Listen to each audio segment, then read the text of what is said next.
130 ఆ కీర్తనలు ఒక మాటలు తీసుకొని మొదటి నేను చదువుతాను. యెహోవా హృదయ అహంకారం కలది కాదు, నా హృదయము అహంకారమైనది కలది కాదు, నా కన్నుల మీదు చూచున్నవి కావు. నాకు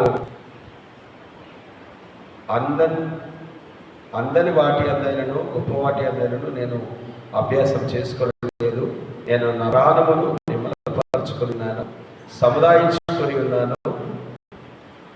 సర్వాలు ఇచ్చిన పిల్ల తన తల్లి యొద్ద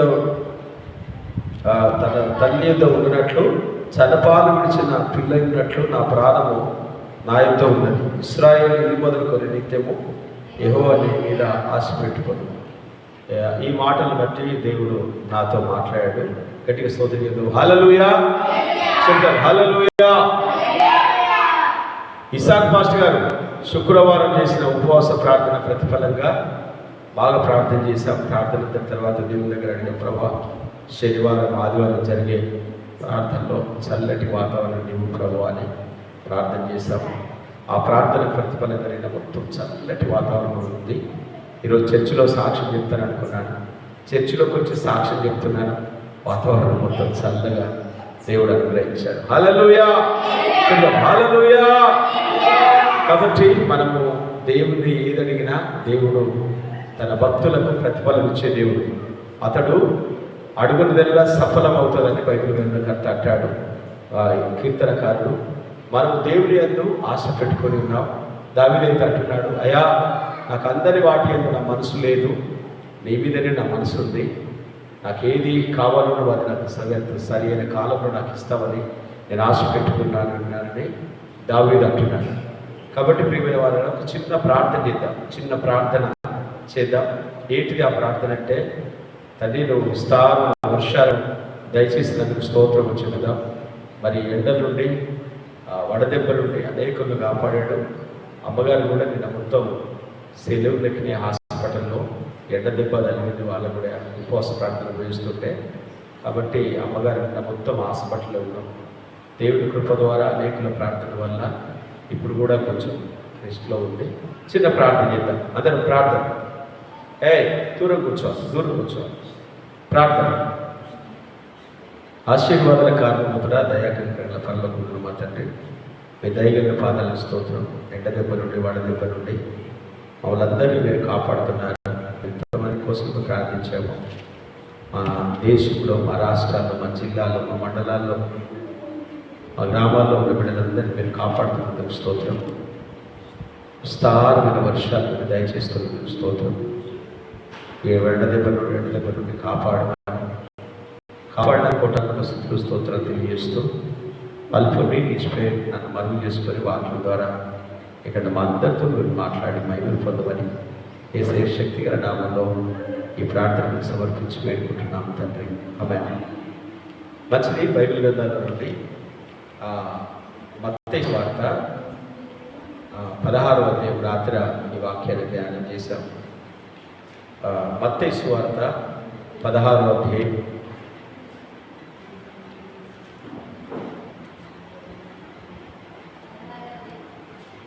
ఒక్క నిమిషం. మత్తయి సువార్త 16వ అధ్యాయం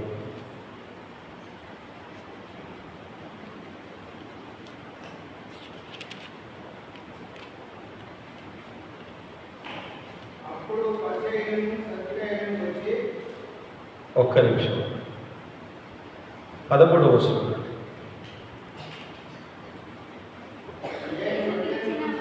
యేసు, మత్తయి సువార్త 16వ అధ్యాయం 13వ వచనం.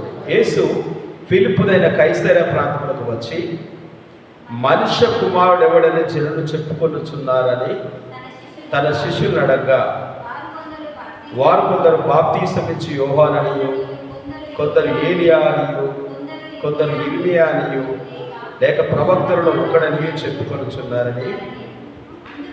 అందుకు ఆయన, మీరైతే నేను ఎవడని చెప్పుకొనుచున్నారని అడిగాను.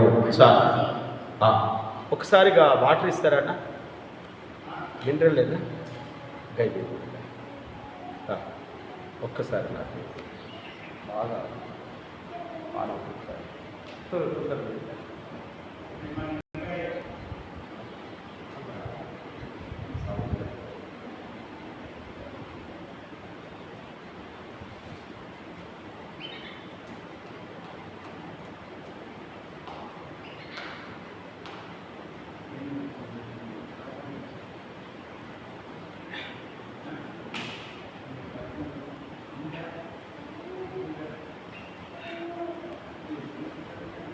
ఇక్కడ యేసుక్రీస్తుల వారిని యేసుక్రీస్తుల వారు ఫిలిప్పు కైసరయ ప్రాంతంలోకి వచ్చిన మనుషుల కుమారుడు ఎవడైనా అక్కడున్న యేసు ఫిలిప్పుదైన కైసరయ ప్రాంతంలోకి వచ్చి మనుష్య కుమారుడు ఎవడైనా జనులు చెప్పుకొనుచున్నారని తన శిష్యులను అడగగా యోహాననియు కొందరు ఏలియా అనియు కొందరు ఇర్మియా అనియు లేక ప్రవక్తలలో ఒకడనియు చెప్పుకొనుచున్నారని అని. అందుకైనా మీరైతే నేను ఎవరినైనా చెప్పుకొనుచున్నారని వారిని అడిగాను. హల్లెలూయా. ఇక్కడ యేసుక్రీస్తుల వారు ఆయన మనుష్య కుమారుడిగా భూమి మీదకి వచ్చింది కాబట్టి ఆయన తన దగ్గర ఉన్న శిష్యులను అడుగుతున్నారు, నా గురించి జనులు ఏమనుకుంటున్నారు. ఇది సద్విమర్శ, మనం పరిశీలించుకోవడం. చాలాసార్లు ఏదైనా చిన్న గొడవ అయితే ఇంట్లోకి వచ్చిన తర్వాత నా గురించి ఏమనుకుంటారా అని అడుగుతాడు. యేసుక్రీస్తుల వారు కూడా తన శిష్యులను అడుగుతున్నాడు. ఏమని అడుగుతాడు? ప్రజలు నా గురించి ఏమనుకుంటున్నారు. బాగా ఇక్కడ చూడాలి. ఏమనుకుంటున్నారంటే అక్కడ శిష్యులు అంటున్నారు, అయా కొందరు ఏలియా అనుకుంటున్నారు, కొందరు ఇర్మియా అనుకుంటున్నారు, కొందరైతే ప్రవక్తల్లో ఒకడని అనుకుంటున్నారు అంటున్నారు. అప్పుడు యేసుప్రభువు వారు అంటున్నారు, సరే అందరూ అనుకుంటున్నారు, సరే మీరేమనుకుంటారు? నానా జకరియా పాస్టర్ గారు, యేసుక్రీస్తు వారు మనమేమనుకుంటున్నాం, యేసుక్రీస్తు వారు ఎవరు అనుకుంటున్నాము? శిష్యులను అడిగేసరికి శిష్యులు మౌనంగా ఉన్నారట. ఎవరు ఏం మాట్లాడలేదు, ఎవరికి ఏం తోయట్లేదు. కానీ దాంట్లో పెద్ద వ్యక్తి అయిన సీమోను పేతురు లేచి మాట్లాడుతున్న మాట కింది వచనంలో చూస్తాం. ఒకసారి చూద్దాం. 15వ వచనం. అందుకు ఆయన, మీరైతే నేను ఎవరినైనా చెప్పుకొనుచున్నారని వారిని అడిగాను. అందుకు సీమోను పేతురు, నీవు సజీవుడవగు దేవుని కుమారుడైన క్రీస్తు అని చెప్పాను. హల్లెలూయా. ఈ రోజున యేసుక్రీస్తు వారు చాలా మందికి అర్థం కావట్లేదు. చాలా మంది యేసేను ఈయన పరమ వైద్యుడు, రోగులను బాగు చేస్తాడని కొందరు అనుకుంటున్నారు. ఈయన దగ్గరికి పోతే అప్పుల బాధలు పోతాయి, అనారోగ్య సమస్యలు పోతాయి, ఇబ్బందులు పోతాయి, కార్లు వస్తాయి, భూములు వస్తాయి అనుకుంటున్నారు.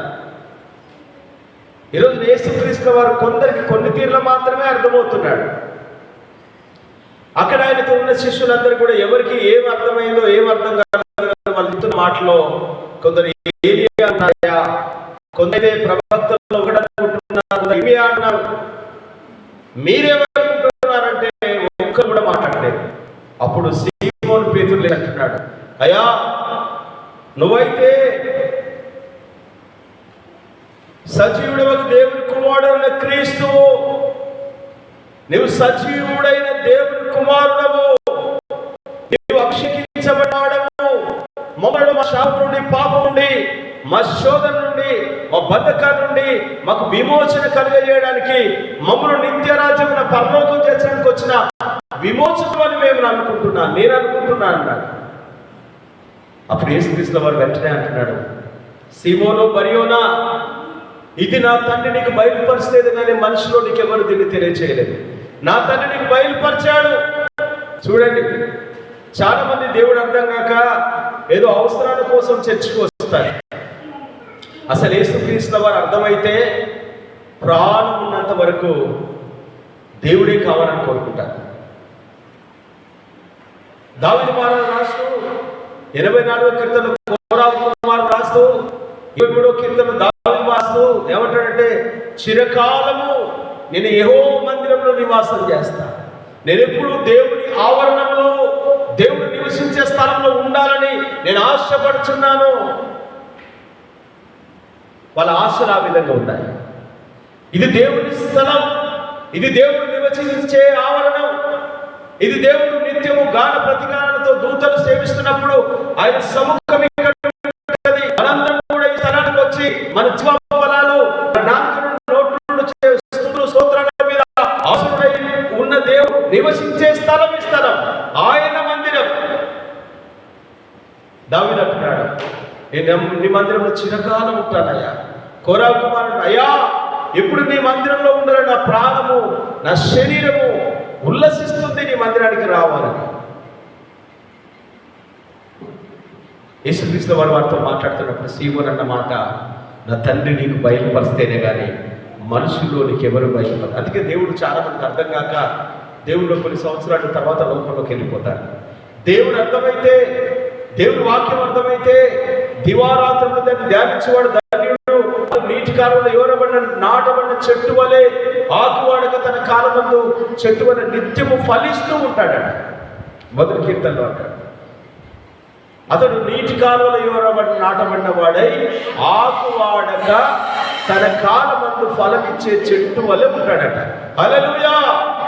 అంటే ఏ మేలు కొదవైందని 84వ కీర్తన 11వ వచనం, యథార్థంగా ప్రవర్తించే వారికి ఆయన ఏ మేలు చేయకమాడు. ఇక్కడ పేతురుతో యేసుక్రీస్తు వారు మాట్లాడుతున్న మాట, నా తండ్రి నీకు బయలుపరిచాడు, తండ్రి నీకు బయలుపరిచాడు.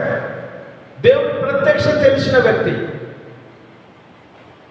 దేవుడిలో యేసుక్రీస్తు వారిని అప్పచెప్పిన తర్వాత ఆ చిన్న పిల్ల వచ్చి అంటుంది, ఇతడు కూడా ప్రభుత్వం ఉన్నాడు, అయ్య బాబు నేను లేను అని ఒట్లు పెట్టుకుంటున్నాడు.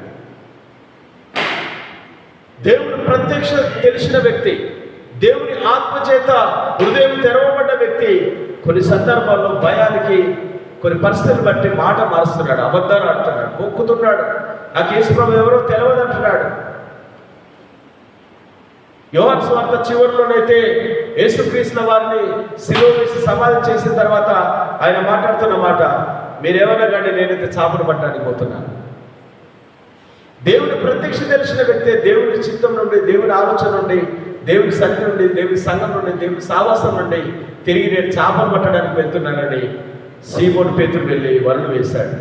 రాత్రి అంతా చేపలు పట్టాడు. ఉదయకాలం ప్రభు ఒడ్డున వచ్చి నిలబడి వలలు బాగు ఇచ్చుకున్న పేతురు దగ్గరికి వచ్చి అంటున్నాడు, ఆ ఒడ్డున ఉండి, నాయనా తినడానికి నీ దగ్గర ఏమైనా ఉందా? గుర్తుపట్టిన పేతురు అంటున్నాడు, ప్రభువా రాత్రి అంతా వలలు వేశాను, ఒక చేప కూడా పడలేదు, నాకేం దొరకలేదయ్యా. అప్పుడు ప్రభు అంటున్నాడు, అయితే కుడివైపున వలవి.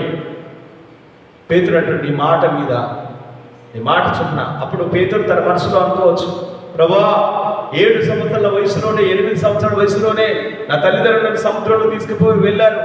చేపలు పడాలంటే దాదాపుగా ఒడ్డు నుండి 50, 60, 100 కిలోమీటర్ల లోతుకి వెళ్తే తప్ప చేపలు పడవు. నువ్వు చెప్తున్నావు కాబట్టి ప్రభా, ఈ ఒడ్డు పక్కన కుడివైపు నువ్వు మాట మీద నేను వేస్తున్నాడు వేశాడు. 150 ఫుట్ల విస్తారమైన చేపలతో వల లాగలేని స్థితిలో ఉన్నాడు. యోహాను సువార్త 21వ అధ్యాయంలో రాయబడింది. వల లాగలేక తన సహోదరుని పిలుస్తున్నాడు. దేవుని ప్రత్యక్షత చూసిన వ్యక్తి, యేసుక్రీస్తు వారితో ఆ ఏలియా మోషేలు మాట్లాడుతున్నప్పుడు యోహాను పేతురు కళ్ళారా చూసిన వ్యక్తులు, యేసుక్రీస్తు వారు అడిగినప్పుడు హృదయం తెరవబడి తండ్రి బయలుపరిచిన మాటలు విన్న వ్యక్తి కొన్ని సందర్భాల్లో మారిపోతున్నాడు. కొన్ని సందర్భాల్లో దేవుడిని తెలిసిన వ్యక్తి దేవుడు ఎవరో తెలియదు అంటున్నాడు, పరిస్థితిని బట్టి మారుతున్నాడు. అలాంటి వ్యక్తి చివరిగా ప్రభు అన్నాడు, కుడివైపున వలవే అన్నప్పుడు వల వేసి లాగుతున్నప్పుడు తన సహోదరులందరినీ పిలిచాడు, ఓ సీమోను, ఓ ఆంద్రేయ రారా, నేను వల లాగలేకపోతున్నాడు. సహోదరులను పిలిచాడు. విస్తారమైన చేపలు పట్టారు. అతడు వివస్త్రంగా ఉన్నాడు కాబట్టి నీళ్ళలో దూకాడు. ప్రభా నేను పాపిని, నన్ను క్షమించమన్నాడు.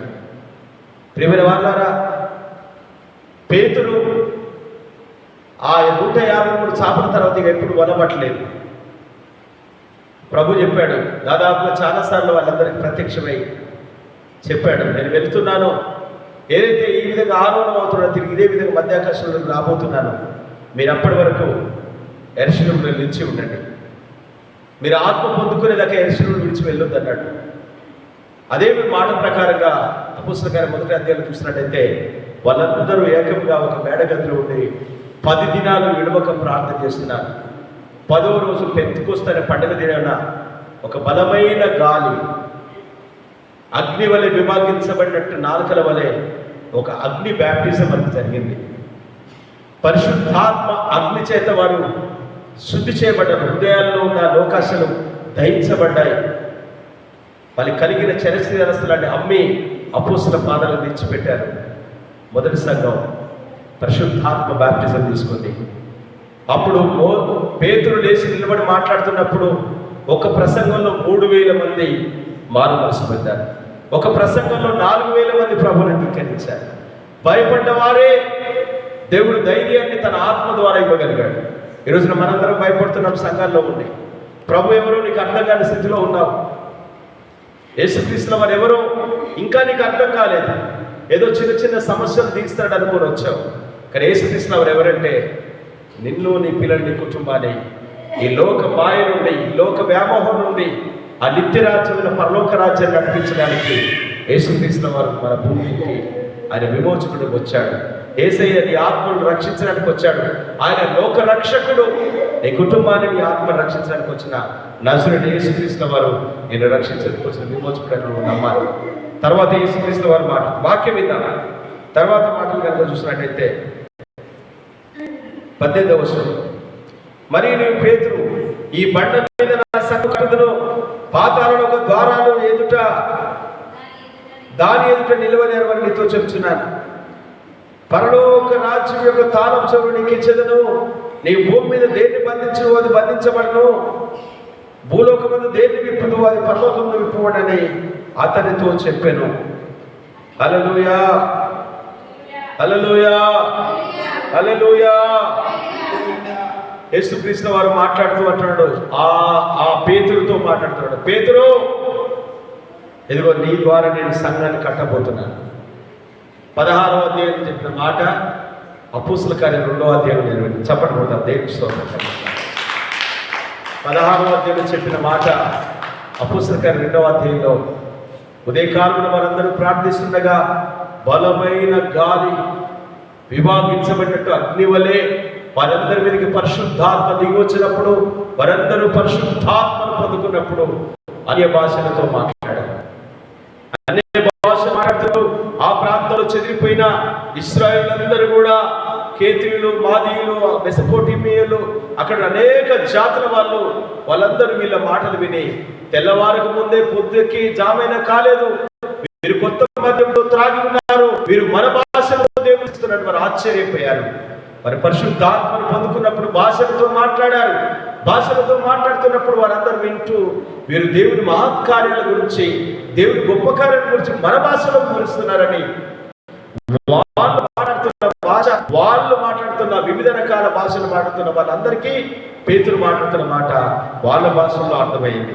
వారందరూ మేమేం చేయాలి, మేము మారు మనసు పొందాం అని, మేము రక్షణ కావాలి మాకు అనకముందే వారందరూ పరిశుద్ధాత్మతో నింపబడ్డారు. అందరూ బ్యాప్టిజానికి సిద్ధపడ్డారు. వారందరూ పేరు యోహాను శిష్యుల చేత బ్యాప్టిజం తీసుకున్నారు. తర్వాత ఒకసారి పేతురు లేచి నిలబడి మాట్లాడుతున్నప్పుడు 4000 మంది మారు మనసు పొందారు. ఈ ఫస్ట్ ప్రసంగంలో 3000 మంది. ప్రభు మొదట పిలిచినప్పుడు మిమ్మల్ని నేను మనసును పట్టే జాలంగా చేస్తాను. దేవుడు మనల్ని పిలిచింది మనల్ని జాలంగా చేయడానికి, మన ప్రభు రక్షణలోకి అనేకలు నడిపించడానికి దేవుడు మనల్ని పిలుస్తున్నాడు. ప్రియమైన సంగమా, ఈ రోజు నువ్వు ఫలించకుండా ఆకులతో ఉన్నావు కానీ ఎలాంటి ఫలాలు లేవు. సంఘంలో చాలా మంది ఉన్నావు. దేవునికి ఏమైనా ప్రయోజనం ఉందా? నీ ద్వారా ఈ సంఘానికి ఏమైనా ఉపయోగం ఉందంటే నువ్వు ఇచ్చే 500 కానుక, నువ్వు ఇచ్చే 100 రూపాయల కానుక దేవునికి అవసరం లేదు. దేవునికి కావాల్సిన నువ్వు, నీ మనసు కావాలి. నువ్వు దేవునికి కావాలి, నేను దేవునికి కావాలి. ఆయన రాజ్యం విస్తరణ జరగాలి, అనేకులు రక్షించబడాలి, అనేకులు పాపం నుండి విడిపించబడాలి, అందరూ ప్రభువైన యేసుక్రీస్తు వారిని అంగీకరించాలంటే నువ్వు ఆత్మను పొందుకోవాలి. నువ్వు పరిశుద్ధాత్మను పొందుకొని ఒక ప్రవక్తగా, ఒక ప్రవచించేవాడిగా సంఘంలో ఉండాలి. ఇది దేవుని కోరిక. మొదటి ప్రసంగంలో చేస్తున్నప్పుడు ఏస్కేలుతో దేవుడు అన్నాడు. ఏస్కేలు గ్రంథం 37వ అధ్యాయం చూస్తే, ఏస్కేలు గ్రంథం 37వ అధ్యాయంలో దేవుడు ఏస్కేలుతో అంటున్నాడు, ఒక లోయలోకి తీసుకెళ్లి విస్తారమైన వెంకలు గల లోయలోకి ప్రభు ఏస్కేలు తీసుకుపోయి అంటున్నాడు, ఏస్కేలు ఈ వెంకలన్నీ జీవించగలవా, ఈ వెంకలు బ్రతకవా ఏస్కేలు? అయ్యా నాకు తెలియదు అంటున్నాడు. అప్పుడు దేవుడు అంటున్నాడు, నువ్వు మాట్లాడు, మాంసమును నరమును చర్మము వచ్చేలాగా నువ్వు మాట్లాడి ఏస్కేలు మాట్లాడుతున్నాడు. నేను యెహోవా నామములో ఆజ్ఞాపిస్తున్నాడు, మీకు శరీరము మాంసము నరములు చర్మం వచ్చునుగా అన్నాడు. వెంటనే అవన్నీ కూడా మాంసంతోటి నరములతోటి అవి ఒక గొప్ప ధ్వని పుట్టి ఆ వెంకలు కాళ్ళు రెక్కలు అన్ని అతుక్కున్నాయట. దేనికి? అవన్నీ నిర్జీవంగా ఉన్నాయట. దేవుడు అన్నాడు, నువ్వు జీవాత్మ వచ్చేటట్టుగా నువ్వు ప్రవశించు అంటున్నట్ట. తూర్పు నుండి పడమర నుండి దక్షిణ నుండి ఉత్తరం నుండి దేవుని ఆత్మ ఏస్కేలు మాట్లాడిన మాటలను విని ఆ వెంకలన్నీ నిర్జీవంలో మాంస శరీరం నరం వచ్చిన వాటిలో జీవాత్మ ఉందగా వాళ్ళందరూ లేచినప్పుడు గొప్ప సైన్యంగా నిలబడి చప్పటకూడదా? దేవుని స్తోత్రం కలుగుదా? ఈరోజు మన జీవితాల్లో మన మనసు, మన ఆలోచనలు విన్ని విచ్ఛేదనగా ఉన్నాయి. ఒక స్థిరమైన మనసు మనకు లేదు, ఒక స్థిరమైన ఆలోచన లేదు, ఒక స్థిరమైన ఉద్దేశం కలిగి లేవు. సంచలత్వంతో ఉన్నాం. ఉదయం ఉన్న ఆలోచన సాయంత్రం వరకు ఉండట్లేదు, సాయంత్రం ఉన్న ఆలోచన రాత్రి 12 గంటల వరకు ఉండట్లేదు. మన మనసు సంచల మనస్తత్వాన్ని, స్థిరత్వం లేదుగా ఉంటుంది. దేవుని వాక్యం అంటుంది, పేతురు నువ్వు మాట మీద లేవు, బొక్కుతావు, నువ్వు అబద్ధం ఆడుతావు. లేదు ప్రభువా, నా ప్రాణం పోయిన నా అబద్ధం ఆడు. అప్పుడు పోయి యేసుక్రీస్తుల వారు కోడి కుయ్యక ముందే ముమ్మారు అబద్ధాలు ఆడతావు. పేతురు మాట్లాడినప్పుడు కోడి కూస్తా ఉంటాడు. అయ్యా నా పవిత్రుడు పాపిని అని ఒప్పుకుంటాడు. ఈరోజు మధ్యాహ్న కాల సమయంలో దేవుడు మనందరితో మాట్లాడుతున్నాడు. ఆ పాస్టర్ గారు లేపోవా? హల్లెలూయా చెప్తాం, హల్లెలూయా. ఓ పాస్టర్ గారు వాళ్ళ లేపరా? హల్లెలూయా. ప్రియమైన వారు, బైబిల్ గ్రంథంలో దేవుడు సీమోనుతో అంటున్నాడు, నీ మీద నా సంఘాన్ని కడతాడు. ఏం కడతాడట? నీ మీద నా సంఘాన్ని కడతాడట. ఎవరి మీద కడతాడట? నీ మీద సంఘాన్ని కడతాడు. ఇక్కడ బైబిల్ గ్రంథంలో ఈరోజు మనము మొదటి జూన్ 2వ తారీఖు దేవుని ఉన్నాం. దేవుని ఉద్దేశం ఏంటో తెలుసా? మనందరినీ కూడా తన స్వరగం ఇచ్చి మనల్ని విమోచించుకున్నది కంటే మనం ఆయన పొలంలో మనం నాటుకున్నాడు. ఎందుకో తెలుసా? మనం ఫలించాలని, మన ఫలాల ద్వారా అనేకులు ప్రభువును అంగీకరించాలని, ఆయన ప్రేమను ప్రజలందరికీ తెలియచేయాలని. మనకొక్కరికి స్వార్థపూరితమైనది కాదు ఆయన రక్తం. మన కొరకు ఒక్కరి కొరకు రాలేదు ప్రభు, ప్రతి ఒక్కరిని రక్షించడానికి వచ్చాడు.